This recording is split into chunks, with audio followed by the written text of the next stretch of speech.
afternoon. It's 1 p.m. here in Kenya's capital, Nairobi, and this is The Ambassador. With me, Ambassador Paul Mathenge.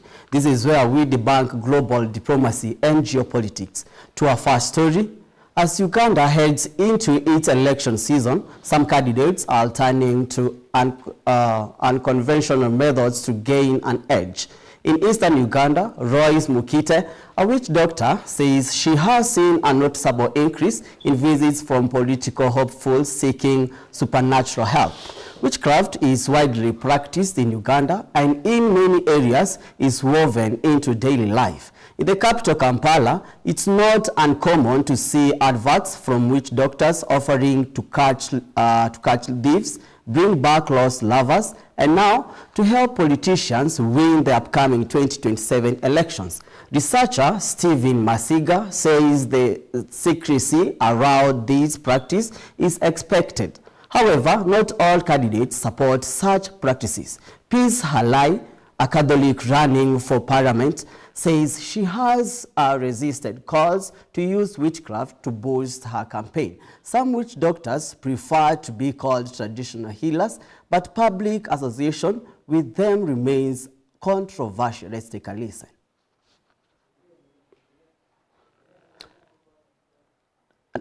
To our next story, a major development in international diplomacy, Gabon has seen restored to full membership in the Commonwealth. The announcement follows a recent presidential election in the country, seen as a key step toward restoring diplomatic governance after 2023 military coup. Here is on the Commonwealth decision and what it means for Gabon's future.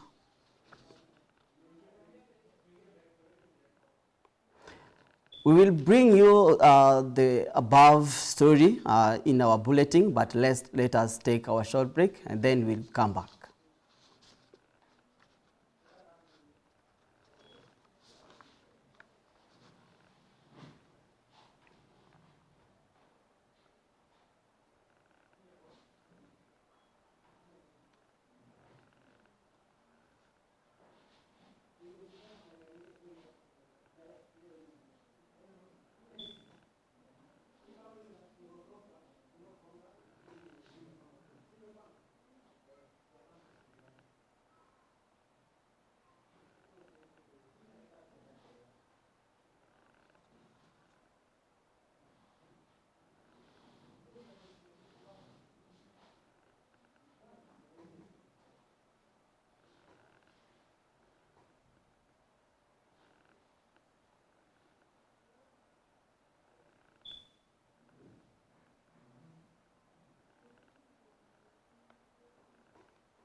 Christian-based. And when I see Christian-based, that's what the character my mother wants from me. And I like the sports that we play for PE. Like sometimes we play table tennis, we can play football, we match, and on Fridays we have games. And we verse the teachers in football. And this is why I think the school is the best school your children can go to.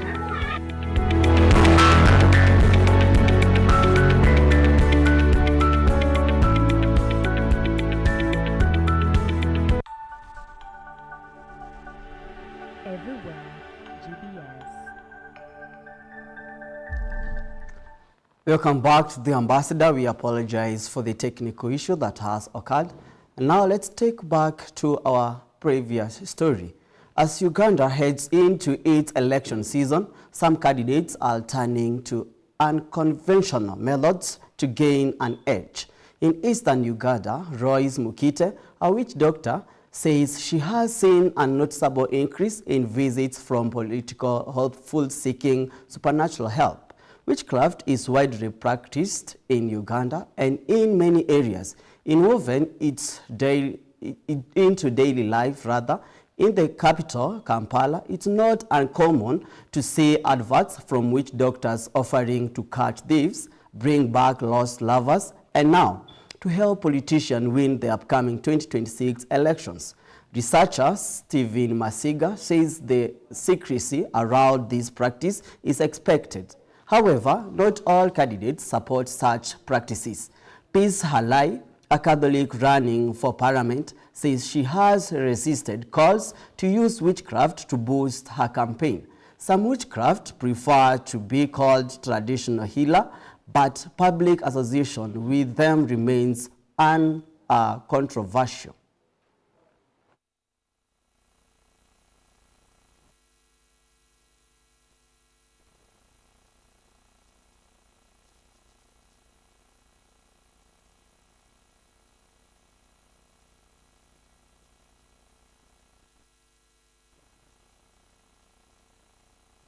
An election period, nobody tells with certainty if they are winning an election. So whether it is at the topmost, we cannot rule out that people make a contact here and there. At least they have conduits to the witch doctor, irrespective of the offices, yes. So me, I do not believe in the whole other perception of maybe going for witchcraft, to go ahead of your opponents or anything. I believe in Christianity, so that is what I focus on most. Praying to God, fasting, knowing that definitely a breakthrough will come. And now, a major development in international diplomacy. Gabon has been restored to full membership in the Commonwealth. The announcement follows a recent presidential election in the country, seen as a key step toward restoring democratic governance after 2023 military coup. Here is more on the Commonwealth decision and what it means for Gabon's future. Gabon has been fully reinstated as a member of the Commonwealth following the country's recent presidential election. The decision was announced after a meeting of the Commonwealth Ministerial Action Group, ending Gabon's partial suspension imposed in 2023 after a military coup ousted President Ali Bongo. In April, coup leader Brice Oligui Nguema won the presidency with nearly 95% of the vote. The Commonwealth assessed the election as credible, transparent, and inclusive, key factors that led to the lifting of the suspension and Gabon's return to full membership. Well, the Commonwealth welcomed Gabon's return to constitutional democracy. It emphasized that any unconstitutional change of government remains a serious breach of its charter. Gabon will stay on the group's agenda as it works towards meeting its full obligations. Elvin Muyodi, GBS News. And now, at the United Nations Security Council, top humanitarian officials have sounded the alarm over the worsening crisis in Gaza, where civilians, including children, are being killed while waiting for food and aid. UN leaders says Israel, as the occupying power, is failing to meet its legal obligations, with ongoing restrictions on humanitarian access and aid delivery. They also warn of long-term trauma for Gaza's children, as over 17,000 have reportedly been killed in just under 2 years of war, while the U.S. and Israel blamed Hamas for the suffering. Other members, including Turkey and Palestine, accused Israel of pursuing a campaign of displacement and destruction. Let's take a listen. Israel, as the occupying power, is obligated to ensure that people have food and medical supplies. But that is not happening. Instead, civilians are exposed to death and injury, forcible displacement, stripped of dignity. It is for you to draw your own conclusions. But surely we do not need to debate whether killing civilians waiting in line for life's essentials meets the responsibility to provide for civilian needs. We're awaiting the outcome of Israel's investigation into this and earlier incidents. I hope that you will also consider whether Israel's rules of engagement incorporate all feasible precautions to avoid and minimize civilian harm in all circumstances. This means, here as elsewhere, verifying targets, giving effective advance warnings, carefully choosing tactics and weapons, and cancelling or suspending an attack if it would cause disproportionate civilian harm. Over the past 21 months of war, more than 17,000 children have reportedly been killed and 33,000 injured in Gaza. An average of 28 children have been killed each day, the equivalent of an entire classroom. Consider that for a moment, a whole classroom of children killed every day for nearly 2 years. These children are not combatants. They are being killed and maimed as they line up for life-saving food and medicine. We would urge member states and the UN to support the GHF and stop echoing incorrect information that benefits Hamas and undermines the secure delivery of aid to civilians in Gaza. It is unconscionable that members of this council have focused on criticizing the GHF rather than condemning Hamas and Palestinian Islamic Jihad for their continued abuse of the Palestinian civilians in Gaza. The result is an ever-growing credibility gap for the United Nations. 2 million Palestinians. Israel is trying to implement a strategy of aggression, not only in Palestine, but also in Lebanon, Syria, and Iran. There is a clear pattern here. If left unchecked, this pattern risks wider destabilization. This is exactly what's going on in Syria. Israeli aggression is threatening the fragile peace that Syrian people paid a high price to reach. These attacks are deepening the ethnic fault lines across the region. It should be clear to all of us by now, Israel doesn't want peace, Israel doesn't want stability. The Queen of England turned 78 yesterday, and what's amazing is that she still appears energetic, poised, and charming, with her signature smile and graceful presence. Today, our reporter Victor Udun highlights some of the moments in her life that have made us admire and love her even more. 78 years old and still counting. Queen Camilla of England still seems able to light many candles in her life. As her birthday was celebrated yesterday in London, the Queen exuded an aura of hope of longevity, full of zeal and zest, besides her usual cool manner and a smiling face. These are some of the memorable moments so far in her life. Always walking toe-to-toe with her husband, King Charles III of England. These are all made here. Yeah, we made it this morning. So you put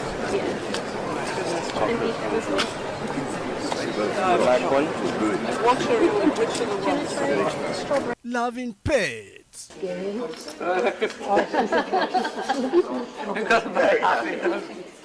She's loving that, isn't she? Animals. Hello.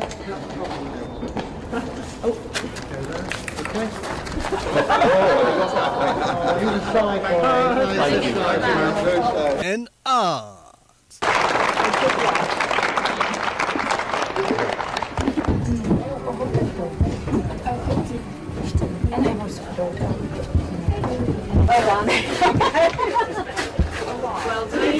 My goodness me. It's what's called I wish moment. Sometimes doing the unfathomable.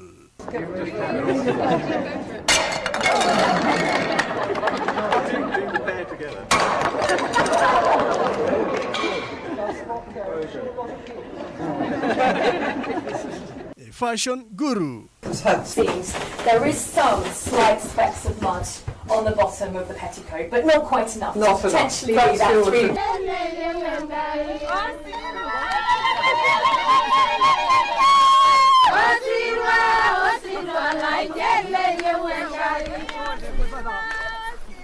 Loving children and advocating for their right to education. We took it in turns to do small bits.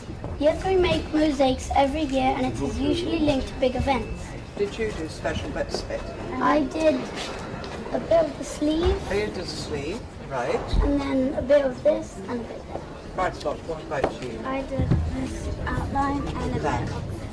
That's it, lovely. Big smile.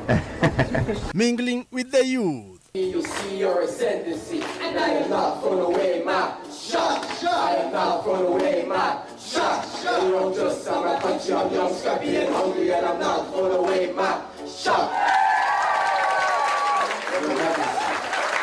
Absolutely brilliant. How long have you rehearsed? 1 day. Lord. As well as being an environmental activist. Got the whole lot there. He's a bit behind. On this side, Joey, this side. Victor Ding, the ambassador. A happy birthday to the Queen of England, Camilla. And now, the United Nations is raising alarm over the deadly violence unfolding in Suida, southern Syria, where hundreds have reportedly been killed, injured, or forced to flee. UN Secretary General Antonio Guterres is calling for an immediate end to the violence, full humanitarian access, and accountability for those responsible. The clashes are worsening an already dire humanitarian situation, overwhelming hospitals and destroying critical infrastructure. The UN is also condemning recent Israeli airstrike in Syria and reaffirming the urgent need for a political solution under Security Council Resolution 2254. A UN team is on standby to deliver aid to Sueda once conditions allow. I can tell you that the Secretary General is alarmed by the continuing escalation of violence in Sueda, which has reportedly claimed the lives of hundreds of people, including civilians, and injured and displaced many more. The Secretary General unequivocally condemns all violence against civilians, including reports of arbitrarily killings and acts that fan the flames of sectarian tensions, and robs the people of Syria of their opportunity for peace and for reconciliation after 14 years of a brutal conflict. The Secretary General extends his heartfelt condolences to all Syrians and reiterates his call for an immediate de-escalation of violence and urgent measures to restore calm and facilitate humanitarian access. The Secretary General does take note of the statements issued earlier today by the Office of the Presidency of Syria condemning the violations and committing to investigating and holding to account those responsible for them. We reiterate the Secretary General's appeal for transparency in this process. The Secretary General further condemns Israel's escalatory airstrikes on Sueda, Dara, and in the center of the Syrian capital, Damascus, as well as reports of Israeli Defense Forces' redeployment of forces in the Golan. The ambassador will take a short break. We will be right back with more as we debunk global diplomacy and geopolitics. So today's topic is Rising Stars, young people who create, influence, and inspire. So on an honest note, creating is hard work, and there are people who I see their work and they're constantly pushing themselves. Like wanajipush, kujipush, like they're putting creativity up top over there. I think no one also prepares you for the fact that the better you become. Your networking is also very good. You see, there are people who have passion for, you know, videography, creating videos, editing. There are people passionate about that. If you are someone who talks and you meet people and you love people, you'll definitely meet someone who's just waiting to shoot you. But also, remove my skin and I won't cry. But you might. What am I? Are you still practicing art ukifanya your engineering? Umezimix ama umeenda tu fully on art? Sasa najua, hebu kwanza tutaje, because najua huwezi taja wote. Just some of the people wenye, some of the celebs wenye umeweza ku reveal your art to them. Jake Rober, bibi yake. Hiyo siku walifurahia mbaya. Mimi nilikuwa emotional mbaya sana. Lilia. Go check that video, guys. Nililia mbaya. I was seeing kuna place ulikuwa unasema like Biendo alikusaidia sana in building your career. Unaweza tuambie hiyo moment venye ilikuanga? We.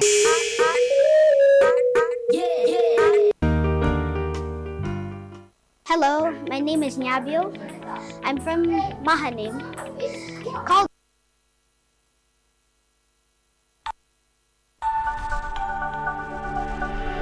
Everywhere GBS. Welcome back to The Ambassador as we break down the development news for you and get the bigger picture on what's happening globally. And now, President Donald Trump says Coca-Cola has agreed to use real cane sugar in its drinks sold in the U.S. Coca-Cola uses corn syrup in its American products. But Trump's Health Secretary Robert F. Kennedy has voiced concern about ingredients' health impacts. Trump wrote on social media, and I quote, "I have been speaking to Coca-Cola about using real cane sugar in Coke in the United States, and they have agreed to do so." Without explicitly confirming the recipe tweak, a Coca-Cola spokesperson said, and I quote, "We appreciate President Donald Trump's enthusiasm, and more details on new innovative offering with our Coca-Cola products range will be shared soon." End of quote.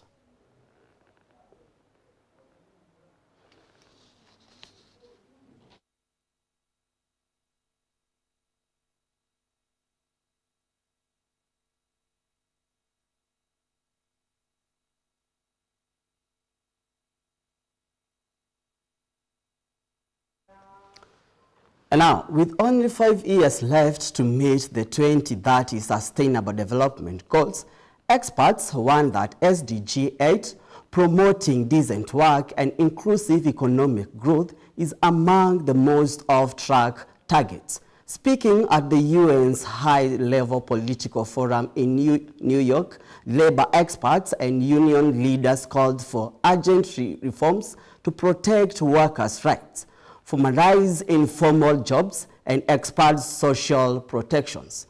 The session highlighted the need for stronger investment in care economies and better safeguards and digital platform works. While there are signs of progress, the ILO says the millions still face job insecurity, low pay, and unsafe conditions. Participants urge governments to put decent work at the center of economic planning, ensuring no one is left behind in today's rapidly changing labor market. And SDG 8 on promoting inclusive and sustainable economic growth, full and productive employment, and decent work for all remains one of the furthest off track. The progress has stalled or even regressed in key areas like informality, youth employment, child labor, and fundamental labor rights. Despite the persistent gaps, we know that what works. The key enablers are pro-employment policies, social protection system, inclusive digital governance, and targeted support for green and care economies.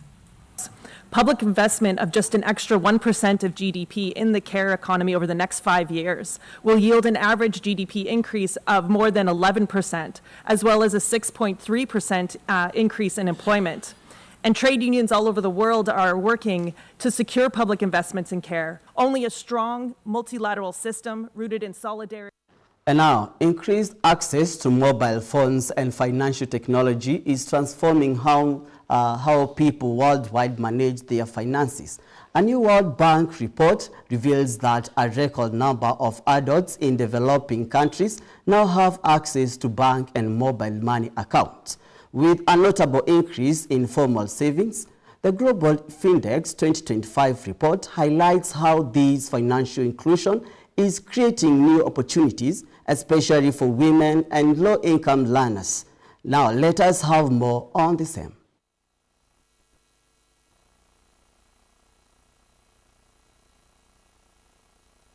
Mobile technology has transformed how people manage their money. Today, 85% of adults globally have their own mobile phone. Whether they're using a mobile money account on a basic phone or banking apps on a smartphone, people can make everyday financial transactions. The most notable progress is in saving. 40% of adults in low and middle income countries are saving in a financial account, up 16 percentage points since 2021. In sub-Saharan Africa, a quarter of all adults are saving their mobile money account.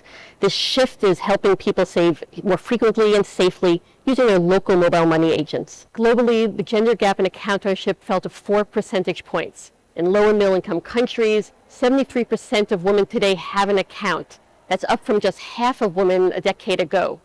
But meaningful gender gaps persist in 65 countries. And to access mobile accounts, we need to ensure that we narrow the gender gap in phone ownership, especially in South Asia, and in ID ownership, especially in sub-Saharan Africa, so that women aren't being left behind. This year, we have new data on how people are using phones and the internet, not just to connect on social media, but also to go online to access government services, learn new skills, look for jobs, or even earn income online. For years, President Donald Trump and his Republican allies benefited from conspiracy theories that fueled the conservative MAGA movement and targeted his political enemies. Now, the persisting furor over files related to accused sex trafficker Jeffrey Epstein has forced Trump into an unfamiliar role, which is trying to shut the conspiracy theory down. Epstein, a wealthy financier and convicted sex offender, was facing federal charges of sex trafficking minors when he died by suicide in jail in 2019. Rather, he had pleaded not guilty and the case was dismissed after his death. Davis Karani now reports. The saga burst back into the news last week after the Trump administration reversed course on its pledge to release documents it had suggested will reveal major revelations about Epstein and his alleged cartel. Really only pretty bad people, including fake news, want to keep something like that going. But credible information, let them give it. Anything that's credible, I would say let them have it. That reversal has enraged some of Trump's most loyal followers. To contain the fallout, Trump and White House officials are weighing a range of options, including unsealing new documents, appointing a special prosecutor, and drafting executive actions on issues such as pedophilia, according to two White House sources with knowledge on the matter. I call it the Epstein hoax. Instead of talking about the things we've achieved, we've had tremendous achievement. They're wasting their time with a guy who obviously had some very serious problems. The backlash over Epstein case has laid bare tension inside Trump's coalition and is testing one of Trump's most enduring political strengths, his ability to command loyalty and control narrative across the right. We're going to fight to keep America safe again, and we're fighting together as a team. That's what's so important right now. Trump, he had basically tried to foment any kind of anti-government belief in his supporters as a way of getting back into the White House. And so now he's basically caught in his own snare, essentially. And they believed him when he said that they should be concerned about these things. And as it turns out, at least according to the administration and the former administration as well, the FBI has no evidence that there was a secret client list of Jeffrey Epstein at all. So this is really just Trump. He's being caught by the conspiracy theory that he really... The outcry comes amid discontent among parts of Trump's base over the U.S. strike on Iran, continued involvement in Ukraine, and any hint of backsliding on the administration hardline immigration promises. It does seem to be causing him some real problems with this because, you know, he had promised them that he was going to blow this case open and, you know, answer all of their wildest dreams and beliefs and provide them with everything that they had ever wanted in the same way that he had also claimed he was going to do with the documents about the assassination of former President John F. Kennedy Jr. and also Martin Luther King, and he said he was going to tell people all about aliens, and so I mean, just literally, he was going on and on and on about all these magical things that he was going to provide to people. And Davis Karani for GBS News.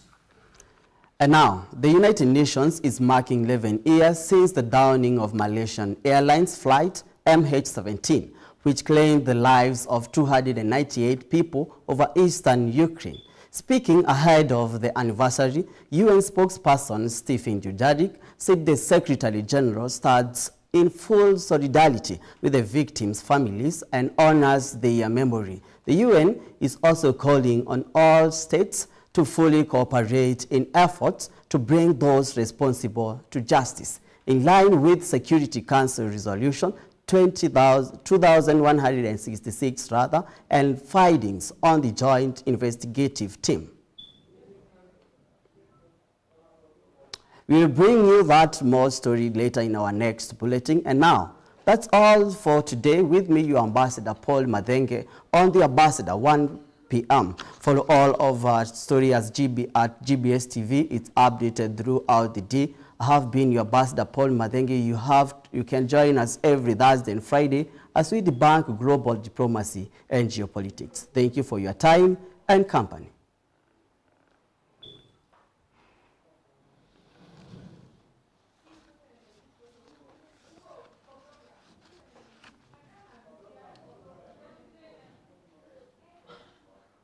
Mr. Paul, how's the 40?